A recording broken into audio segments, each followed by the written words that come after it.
है, मैं हूं आपके साथ प्रिया सिंह। आज इस बुलेटिन में बात होगी मोदी कैबिनेट के अहम फैसलों की, ममता बनर्जी की केंद्र से मांग की। जानेंगे कि शाह की रैली के खिलाफ क्या है आरजेडी का प्लान, पीके क्यों नहीं देंगे कांग्रेस का साथ, और आखिर में बात निजीकरण की तरफ सरकार के बढ़ते कदम की। लेकिन तमाम बड़ी खबरों से पहले एक नजर सुर्खियों पर। मध्य प्रदेश में गरमाई सियासत, 24 सीटों पर उपचुनाव की घोषणा से पहले कांग्रेस ने कमलनाथ का संदेश किया जारी। वीडियो में कविता मैं पत्थर पर लिखी इबारत हूं, शीशे से कब तक तोड़ोगे सुनाई गई। उत्तर प्रदेश में फिर लटकी 69,000 शिक्षकों की भर्ती, हाईकोर्ट की लखनऊ बेंच ने भर्ती प्रक्रिया पर लगाई रोक। आज से शुरू होनी थी काउंसलिंग। फिल्म जगत को बड़ी राहत, जून में खुल सकते हैं सिनेमा घर। सूचना और प्रसारण मंत्री प्रकाश जावड़ेकर ने कहा, जून में स्वास्थ्य स्थिति का आकलन करने के बाद सिनेमा घरों को खोलने पर किया जाएगा विचार। इस साल चीनी के उत्पादन में जबरदस्त उछाल, बंद में भी लगातार चलती रही शुगर मिलें, यूपी ने सबसे ज्यादा किया उत्पादन। हफ्ते के तीसरे कारोबारी दिन हरे निशान पर बंद हुआ शेयर बाजार, सेंसेक्स 284 अंक और निफ्टी 82 पॉइंट ऊपर हुआ बंद। सुर्खियों के बाद अब बात आज की सबसे बड़ी खबर की। देश में जारी स्वास्थ्य मुसीबत के बीच अर्थव्यवस्था का हाल बेहाल होता जा रहा है, जिसे लेकर सरकार की परेशानी भी बढ़ी हुई है। इसी बीच देश के अन्नदाता और उद्योग जगत सरकार से मदद की उम्मीद लगा रहे हैं। हाल ही में मोदी कैबिनेट ने एमएसएमई और कृषि क्षेत्र को लेकर कई ऐलान किए थे। इसी कड़ी में आज भी अहम अध्यादेशों को मंजूरी दी गई है, जिसके जरिए अन्नदाताओं को बड़ी राहत मिलेगी। आज इसी मुद्दे पर चर्चा के लिए हमारे साथ मौजूद है राजीव जी। लेकिन उससे पहले आज कैबिनेट में क्या फैसले लिए गए, इस रिपोर्ट में देखिए। केंद्र सरकार देश के स्वास्थ्य हालात को लेकर काफी चिंतित नजर आ रही है, क्योंकि इस मुसीबत ने देश के गरीब तबके के साथ ही अर्थव्यवस्था को भारी नुकसान पहुंचाया है। इसे सुधारने के लिए अब सरकार हर सेक्टर को मदद का आश्वासन दे रही है। इसी बीच केंद्रीय कैबिनेट की एक हफ्ते के अंदर आज दूसरी अहम बैठक हुई। प्रधानमंत्री नरेंद्र मोदी की अगुवाई में पीएम आवास पर ये बैठक हुई। सुबह करीब 11 बजे से शुरू हुई ये बैठक 2 घंटे तक चली, जिसमें वरिष्ठ मंत्रियों ने हिस्सा लिया। केंद्रीय कैबिनेट की बैठक में अहम अध्यादेशों को मंजूरी दी गई है। इनमें आवश्यक वस्तु अधिनियम एपीएसी अधिनियम में संशोधन को मंजूरी दी गई है। अब देश के अन्नदाता सीधे अपनी फसलें कहीं भी बेच सकेंगे। अब देश में किसानों के लिए एक देश एक बाजार होगा। कैबिनेट के फैसलों की जानकारी केंद्रीय मंत्री नरेंद्र सिंह तोमर ने दी। कैबिनेट के फैसले में इसके अलावा कृषि उत्पादों के भंडारण की सीमा खत्म की गई है।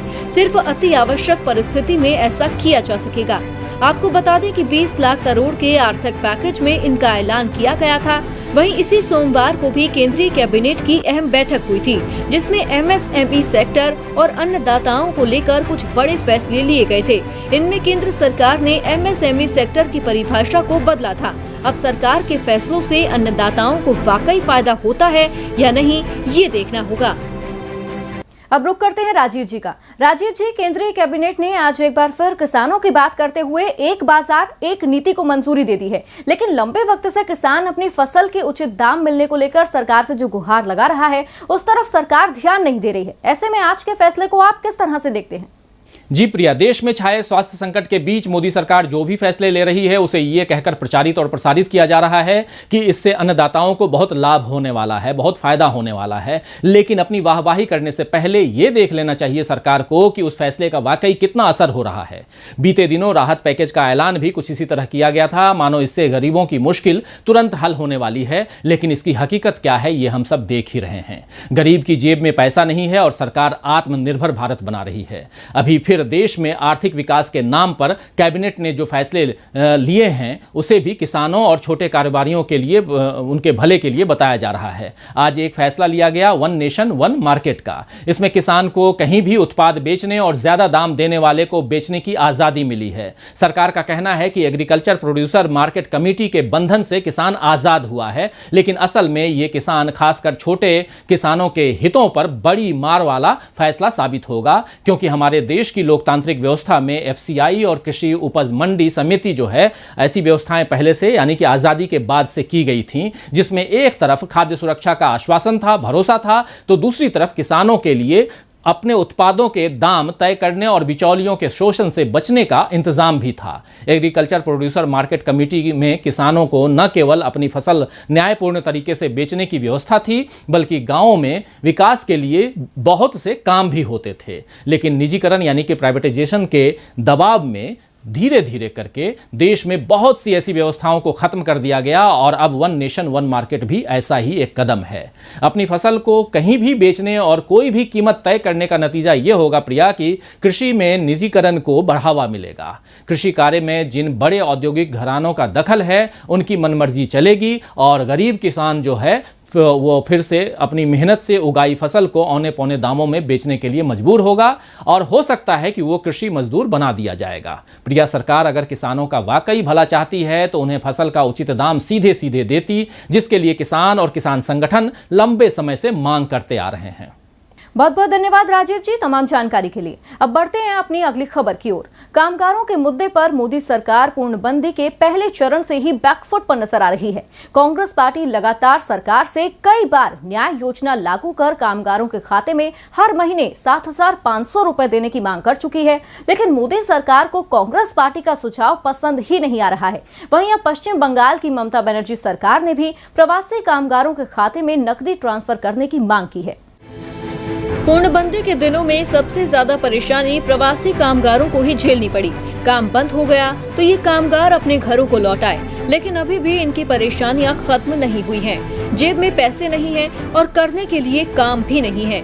कामगारों को ये समझ ही नहीं आ रहा कि अब आगे की जिंदगी कैसे चलेगी, वो अपने परिवार का पेट कैसे भरेंगे। कामगारों की इन्हीं परेशानियों को देखते हुए पश्चिम बंगाल की मुख्यमंत्री ममता बनर्जी ने सरकार से इन लोगों को 10,000 रुपए की आर्थिक सहायता देने की मांग की है। ममता बनर्जी ने ट्वीट किया, मौजूदा मुसीबत की वजह से लोगों को बड़ी आर्थिक समस्या का सामना करना पड़ रहा है। मैं केंद्र सरकार से अपील करती हूँ कि प्रवासी कामगारों को 10,000 रुपए की आर्थिक मदद ट्रांसफर की जाए। इनमें असंगठित क्षेत्र के कामगारों को भी शामिल किया जाए। प्रधानमंत्री केयर्स फंड का पैसा इसमें इस्तेमाल होना चाहिए। अब ममता बनर्जी की बात तो मोदी सरकार गंभीरता से लेगी ऐसा लगता तो नहीं है, क्योंकि कामगारों के खाते में 7,500 रुपए हर महीने देने की मांग कांग्रेस पार्टी लंबे वक्त से कर रही है और सरकार कामगारों को मुफ्त राशन, मुफ्त गैस सिलेंडर और महिलाओं को आर्थिक मदद देने का राग अलाप रही है। अब इन हालात में उन कामगारों का क्या होगा जिनके पास न जेब में पैसा है और न ही करने को काम। उम्मीद करेंगे कि मोदी सरकार कामगारों के हितों के बारे में भी सोचेगी। वाकई केंद्र ने कांग्रेस की मांग पर तो गौर करना जरूरी नहीं समझा, लेकिन ममता की गुहार पर अब सरकार क्या जवाब देती है ये देखना होगा। वहीं देखना ये भी होगा कि बिहार में अमित शाह की वर्चुअल रैली के खिलाफ आरजेडी क्या प्लान तैयार कर रही है। दरअसल चुनाव में जनता को साधने के लिए अमित शाह डिजिटल रैली की तैयारी कर रहे हैं, लेकिन इस रैली को नाकाम बनाने के लिए आरजेडी ने भी रणनीति बना ली है। तो सत्ता पक्ष को घेरने के लिए क्या है आरजेडी की तैयारी, इस रिपोर्ट में देखिए। बिहार की गलियों में भले ही चुनावी शोर न सुनाई दे रहा हो, लेकिन सोशल मीडिया पर चुनाव को लेकर खूब हलचल मची हुई है और अब इसमें गृह मंत्री और बीजेपी के पूर्व अध्यक्ष अमित शाह भी कूद पड़े हैं। पहले अमित शाह का 9 जून को बिहार में डिजिटल रैली करने का प्लान था, लेकिन अब शाह 9 जून को नहीं बल्कि 7 जून को बिहार में डिजिटल रैली करेंगे। आरजेडी नेता तेजस्वी यादव की माने तो उनकी पार्टी के कार्यक्रम की वजह से डर के कारण पूर्व बीजेपी अध्यक्ष ने अपनी डिजिटल रैली की तारीख में बदलाव किया है। तेजस्वी ने ट्वीट किया, आरजेडी के दबाव में बीजेपी ने प्रस्तावित 9 जून की वर्चुअल रैली को अब 7 जून को करने का निर्णय किया है। लोग कोरोना और भूख से काल के गाल में समा रहे हैं, लेकिन बीजेपी रैली कर रही है। इनकी संवेदनहीनता के प्रतिकार में आरजेडी भी अब 7 जून को ही गरीब अधिकार दिवस मनाएगी। सभी बिहारवासी उस दिन थाली कटोरा बजाएंगे। देश इस वक्त मुश्किल दौर से गुजर रहा है। स्वास्थ्य मुसीबत टलने का नाम नहीं ले रही है। सीमा पर पड़ोसी देश भारत को आंख दिखा रहा है। ऐसे में अगर केंद्रीय मंत्री, खास तौर पर जिनके ऊपर गृह मंत्री के पद की जिम्मेदारी है, वो चुनाव पर फोकस करेंगे तो सवाल तो उठेंगे ही। उम्मीद थी कि बीजेपी सरकार फिलहाल बिहार चुनाव को किनारे रखकर मौजूदा मुसीबतों से पार पाने की कोशिशों को प्राथमिकता देगी, लेकिन गृह मंत्री की वर्चुअल रैली के कार्यक्रम से तो सारी उम्मीदें। एक तरफ बिहार में विधानसभा चुनाव की सुगबुगाहट के बीच वर्चुअल रैली का दौर शुरू होता नजर आ रहा है, तो वहीं मध्य प्रदेश में उपचुनाव को लेकर भी दिन ब दिन हलचल तेज होती जा रही है। जी हां, यहां सत्ता की चाबी उपचुनाव के नतीजों में छिपी है। लिहाजा बीजेपी और कांग्रेस उपचुनाव में जीत के लिए एडी चोटी का जोर लगा रहे हैं।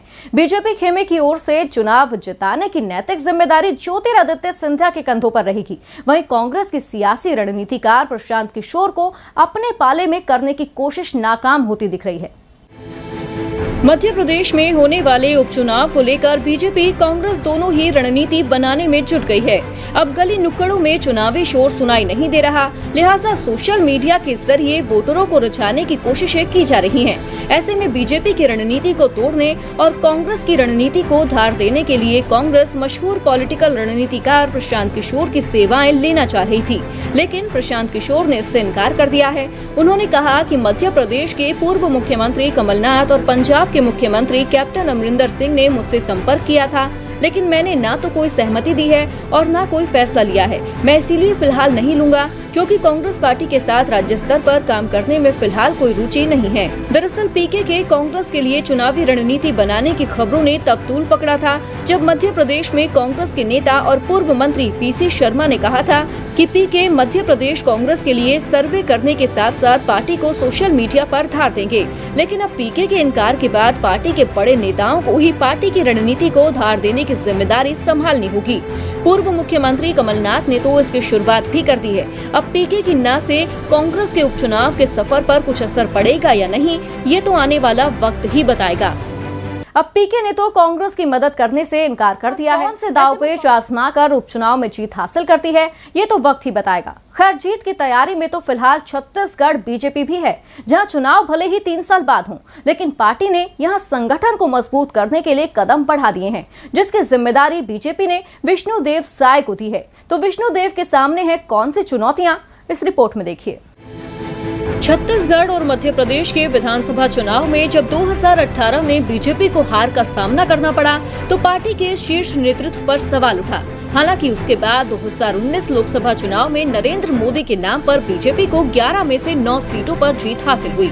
मगर जब सूबे में पंचायत और नगर निकाय के चुनाव हुए तो फिर पार्टी की किरकिरी हुई, जिसके बाद अब पार्टी ने अपने स्थानीय नेतृत्व में बदलाव करने का फैसला लिया। या यूं कहें कि बीजेपी ने 2023 विधानसभा चुनाव की तैयारी अभी से शुरू कर दी है, जिसके मद्देनजर छत्तीसगढ़ बीजेपी ने प्रदेश अध्यक्ष पद की कमान विष्णुदेव साय को सौंपी है। छत्तीसगढ़ के कुनकुरी में जन्मे विष्णुदेव साय जनसंघ से जुड़े रहे हैं। मोदी सरकार केंद्रीय राज्य मंत्री बने। 1999 से 2014 तक वो लगातार सांसद रहे। 2008 विधानसभा चुनाव के दौरान भी विष्णुदेव साय अध्यक्ष थे और बीजेपी सत्ता में वापसी में कामयाब हुई। साय पहली बार 31 अक्टूबर 2006 से 9 मई 2010 तक अध्यक्ष रहे। दूसरी बार 21 जनवरी 2014 से 15 अगस्त 2014 तक अध्यक्ष रहे और बीजेपी प्रदेश की 11 में से 10 संसदीय सीटें जीतने में कामयाब रही थी। अब तीसरी बार अध्यक्ष बनाकर उन्हें 2023 का टारगेट दिया गया है। उनके सामने मुश्किलों की लंबी फहरिस्त है। जी हां, साय के सामने विधानसभा चुनाव 2023 में बीजेपी की खोई हुई जमीन वापस दिलाने की चुनौती है। चुनाव से पहले कार्यकर्ताओं में जोश भी भरना है, तथाकथित कद्दावर और बड़े नेताओं को एकजुट करना है। पुराने चेहरे से थक चुके लाखों कार्यकर्ताओं को नए चेहरे पर विश्वास दिलाना है। ऐसे में देखना है कि अब सत्ता पक्ष के आक्रामक तेवर के सामने अलग थलग दिखाई दे रहे विपक्ष को विष्णुदेव साय कैसे एकजुट करते हैं। और बुलेटिन के आखिर में अब बात निजीकरण की तरफ सरकार के बढ़ते कदम की। केंद्र की नरेंद्र मोदी सरकार भले ही निजीकरण को लेकर हमेशा खुद को पाक साफ बताती रही हो, लेकिन सरकार के कदम लगातार निजीकरण की ओर बढ़ते ही नजर आ रहे हैं। इसी कड़ी में अब सरकार ने सरकारी बैंकों के निजीकरण करने की तैयारी शुरू कर दी है, जिसे लेकर विपक्ष का तल्ख होना तय है। आज देश की अर्थव्यवस्था बेहद बुरे दौर से गुजर रही है। विपक्ष सरकार से आर्थिक मोर्चे पर देश को मजबूत करने के लिए रणनीति को लेकर सवाल कर रहा है। लेकिन सरकार निजीकरण की ओर कदम बढ़ाती ही नजर आ रही है।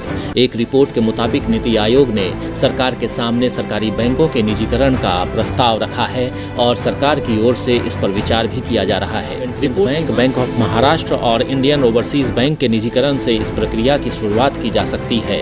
बीते कुछ सालों में कई सरकारी बैंकों का आपस में विलय हुआ था, जिनमें ये तीनों ही बैंक शामिल नहीं थे। ऐसे में इनके निजीकरण से ही शुरुआत की जा सकती है। आपको बता दें कि नीति आयोग ने सरकार को बैंकिंग सेक्टर में लंबे समय के लिए निजी निवेश को मंजूरी देने, बड़े औद्योगिक घरानों को भी बैंकिंग सेक्टर में एंट्री करने की इजाजत देने का सुझाव दिया है। हालांकि ऐसे कारोबारी घरानों को लेकर ये प्रावधान होगा कि वे संबंधित बैंक से अपने समूह की कंपनियों को कर्ज नहीं देंगे। मोदी सरकार ने बीते कई सालों में सरकारी बैंकों का आपस में विलय किया है। बीते 3 साल में सरकारी बैंकों की कुल संख्या 27 से घटकर 12 हो गई है।